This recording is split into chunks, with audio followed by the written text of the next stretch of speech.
Alors le D-sport, c'est peut-être le motif finalement d'une certaine mobilisation à la fois intellectuelle, politique, mobilisation autour à la fois d'une dénonciation de cette idéologie de la compétition, du toujours plus, du qui va gagner, et en même temps peut-être réhabiliter ce qui dans l'activité entre guillemets physique a de ludique, le divertissement au sens noble, pas au sens pascalien.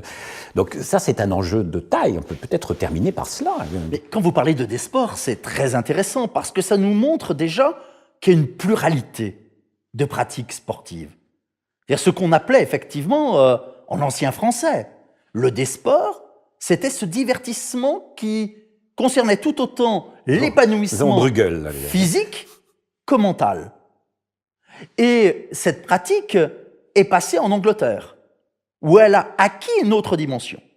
Ce qui a été mis en avant, c'est simplement cette compétence, cette performance physique, je dirais en accompagnement de la révolution industrielle.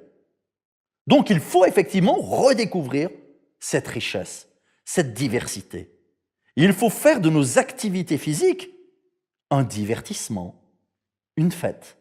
Et je répète ce que j'ai dit tout à l'heure, la fête, le ludique, ça ne s'oppose pas au sérieux. Il n'y a rien de plus sérieux que de faire la fête. Ça s'oppose à l'ennui. L'ennui, c'est ce qui remplit les tribunes des stades. Alors que la fête, c'est ce qui permet de mettre les gens en mouvement. Et on le voit effectivement de façon extraordinaire dans la représentation. Je parlais tout à l'heure d'un manque de représentation du peuple. Là, au contraire, nous avons un peuple qui est représenté, qui a droit à l'image. Donc le D-sport, oui, c'est ce vers quoi il faut tendre. Et lorsque je dis qu'il faut abandonner le mot de sport pour celle d'activité physique et corporelle, on pourrait très bien choisir le terme de D-sport s'il était, j'allais dire, plus parlant. Je n'ai pas le fétichisme du vocabulaire.